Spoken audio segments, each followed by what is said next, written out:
Hello, good morning. आज मैं एक नई कहानी के साथ आप लोग के समक्ष उपस्थित हूँ। पसंद आए तो लाइक, शेयर, सब्सक्राइब करना मत भूलना। कहानी तो छोटी सी है, लेकिन इसके भाव को समझने की कोशिश करना। एक साधु जी भिक्षा टन पे निकले थे। भिक्षा मांगते मांगते एक मनुष्य के द्वार पहुंचते हैं। भिक्षा के लिए जब बाहर से अलख लगाते हैं तो अंदर से बहुत शोर शराबे की आवाज आती है। वो भिक्षा देने की नहीं होती है। साधु महात्मा उसी जगह ठहर जाते हैं और अपनी समाधि लगा लेते हैं।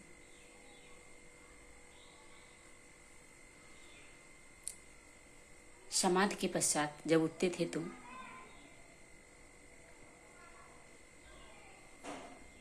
यही शोर शराबा प्रतिदिन मिलता था। साधु ने कहा, बड़े चिंतनीय विषय है। ये तो अनर्थ हो रहा है।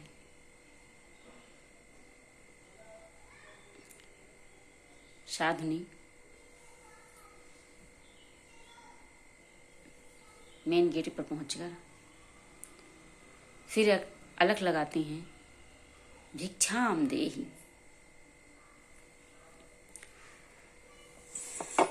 उस घर की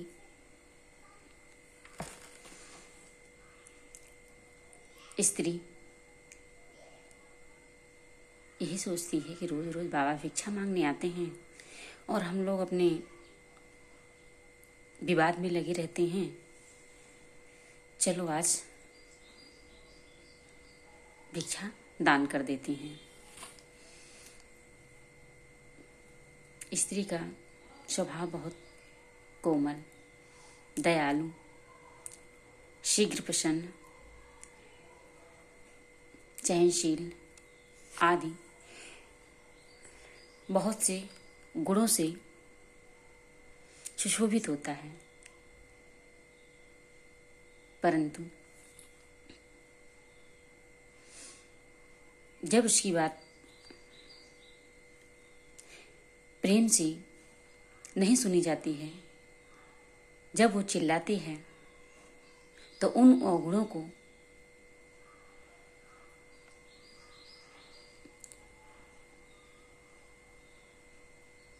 जितने भी गुण होते हैं सब अवगुणों में बदल देती हैं। स्त्री ये है, स्त्री लड़ती है, स्त्री सस्ती संवरती बहुत है। अरे भाई, श्रृंगार किसके लिए बनना होता है? जो घर चलाता है समस्या उसी के पास तो आएगी। बशर्ते मिलकर समाधान करना होता है। जहाँ पर एक कड़ी इधर से उधर होती है, वहाँ पर विवाद होना स्वाभाविक है।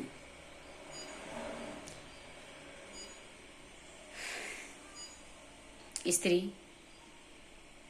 बुदबुदाती हुई भिक्षा के लिए देने के लिए निकलती है तो बाबा को भिक्षा देती है। साधु महात्मा बड़े अंतर्यामी थे। वो चेहरे को देख के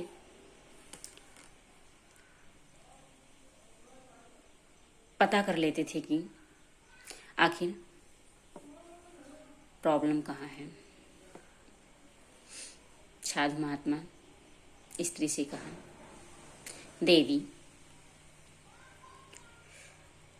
आप नाराज ना हो तो एक बात कहूँ। स्त्री ने कहा, महाराज जी कहिए, मैं नाराज नहीं होंगी। महाराज साधु महात्मा ने कहा, देवी आप अपने पतिदेव को साथ में ले आए और मेरे पास 1 घंटा बैठना है। स्त्री ने कहा, जी गुरुदेव, जैसी आपकी आज्ञा। स्त्री अपने पतिदेव को समझा बुझाकर, बहला फुसला कर साधु महात्मा के पास लाती है। महात्मा जी दोनों को अपने पास बहुत प्रेम से बिठालते हैं और प्रेम पूर्वक बातें भी करते हैं। ऐसा लगता है कि कोई अपना है।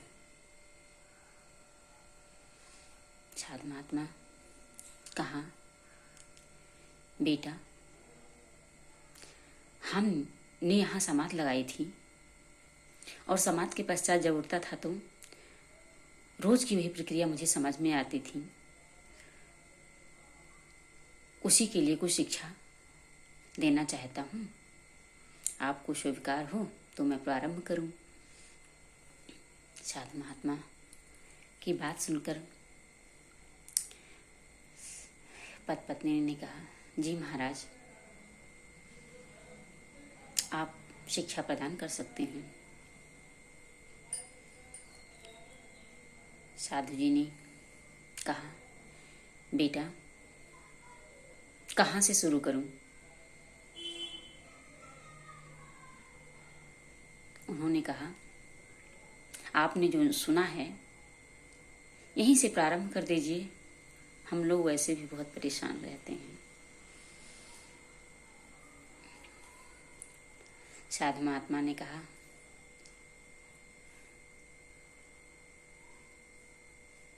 पुत्र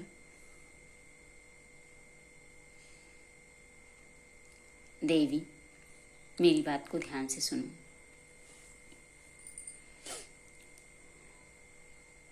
जब बेटा या बेटी जन्म लेता है तो जिम्मेदारी किसकी होती है? दोनों अपनी अपनी राय दो।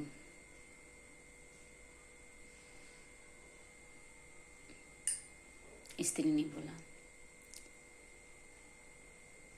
हम दोनों की होती है, परंतु ज्यादातर जिम्मेदारियां हमें को निभानी होती हैं।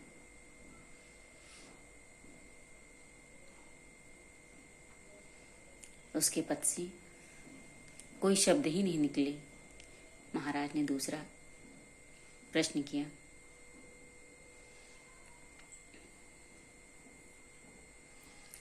ये बताओ सरकार के विषय में कुछ योजनाओं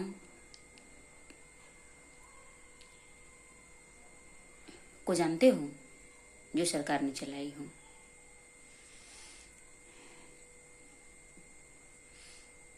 पुरुष फिर भी कुछ नहीं बोला। महिला कह रही है, जी बच्चों को लिए निःशुल्क शिक्षा,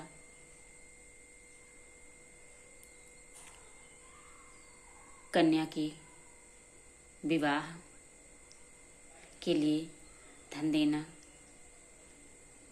कन्या जन्म लेती है, जच्चा बच्चा दोनों का ख्याल रखना, अच्छा पोषण, बहुत से ऐसे हैं जो कमा खा नहीं सकते हैं, हमारे यहाँ से 4 गुना लड़ते झगड़ते रहते हैं, उन्हें सही जीवन का पता नहीं रहता है, तो जो राशन मिलता है उससे जीवन यापन करना, सब सरकार की जिम्मेदारी। बाबा ने कहा, पुत्र आप कुछ कहना चाहते हो? पुरुष फिर भी कुछ नहीं बोला। लास्ट में ये कहा,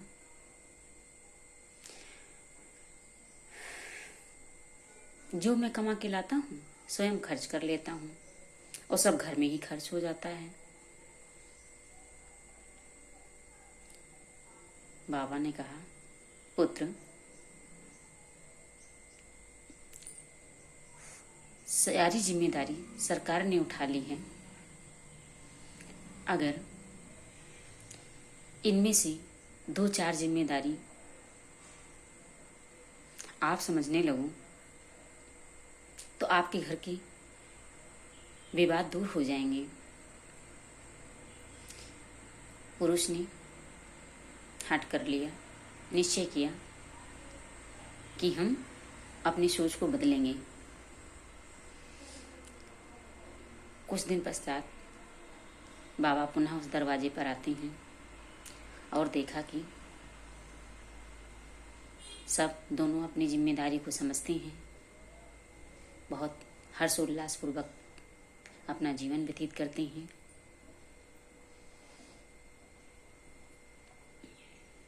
जैसा कि इंडियाज डॉटर कैंपेन के माध्यम से, के मंच से हमारा भी यही राय है कि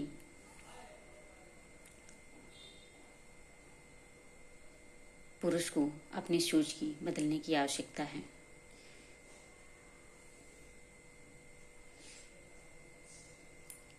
जो सोच बदलता है वही महान है।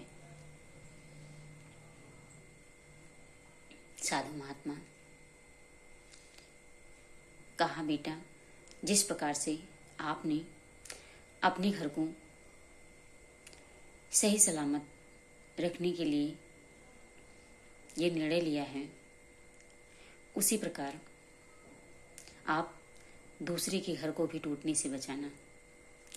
क्योंकि विवाद वहीं होता है जहाँ पर कुछ न कुछ कमी हो।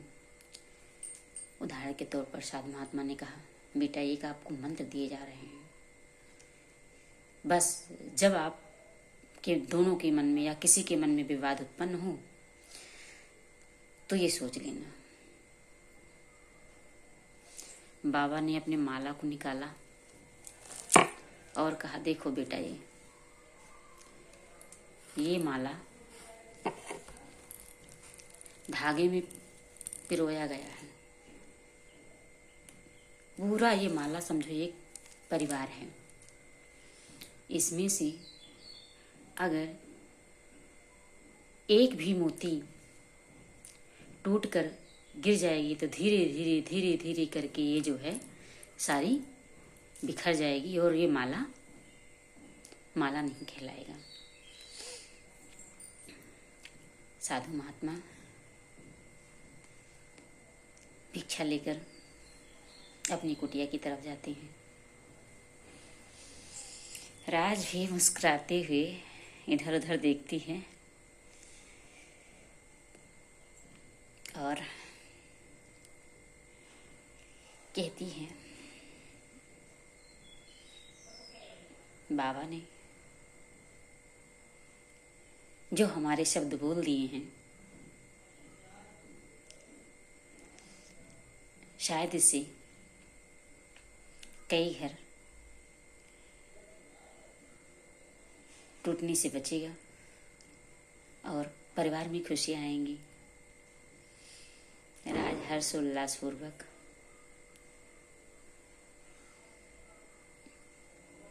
सभी को प्रणाम करती और